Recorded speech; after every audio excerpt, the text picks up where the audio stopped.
Hello everyone, it's Mr. Punquist from Heavy Ammo Inbound, and today I want to talk a little bit about the Hunter Dodge in Destiny 2. So first off, warning, this is an opinion and probably a pretty bad one, so feel completely free to disagree. But anyways, there's been a lot of talk about Hunter's special third ability. It seems like the Titans made out like bandits, building an infinite ammo wall or a perfect self-made cover machine. The Warlocks grew shadow shots in their feet and turned the infusion perk into a little jacuzzi below them whenever they want. But to the Destiny community, the Hunters kinda got screwed. Their little spin either reloads their weapon or lets them get another melee, which a lot of people find underwhelming. But now that we've had the lineup of abilities, let's go into why some people dislike the Hunters and why I personally disagree. So to me, people have this misconception where the third ability needs to be a teamwork ability, and while that would make sense, people are forgetting a huge part of the Hunter's style. Based on everything in the story, what little we had in Destiny 1, the Hunters are meant to be lone wolves who go to the wildlands and scout ahead of the main units. So having an ability that would only help themselves makes sense to me. I don't mean to go full on nerd game freak kind of guy here, but having a Titan build walls and a Warlock create rifts makes a lot of sense. Same with a Hunter reloading his abilities and weapons with swift little moves to help be agile and hit less. But besides the lore to game connections, I also want to go into the mechanics themselves.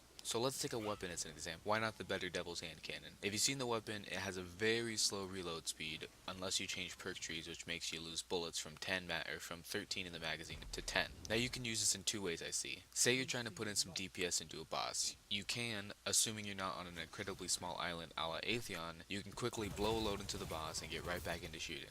And at the speed at which the cooldown reloads, you could say do this every other magazine. This would be amazing for say the Sweet Business Auto Rifle, which can chill out damage at an incredible rate. This could also work out in PvP. Say you've got two pulses. You can quickly empty out an entire clip, switch weapons, use that one's entire clip, switch back, and then do a little dodge to get back into the game with full ammo without having to waste time, thus letting you get 3, maybe 4 kills in a row, wiping out the entire team. But back to PvE real quick, it can also help with power ammo output. So assuming there won't be any speed reload gloves in the full game, and since you don't appear to load power ammo into your weapon once you pick up the power ammo block, you could do a lot more damage with your power weapon by quickly doing the dodge and then getting back in there with full weapon ammo for your power weapon, which takes a bit to reload if you've seen them. Now I have a lot to say about the ammo spin, but the melee spin I'm not too crazy about. Personally, I would rather see the second spin be for grenades, as they are way more useful to me. Just in general, grenades are way better than melee charges, but if I have to die on the Hunter melee hill, I'd say that it relies on the second Gunslinger perk diamond. The perk Practice Makes Perfect says that each precision hit reduces your super cooldown,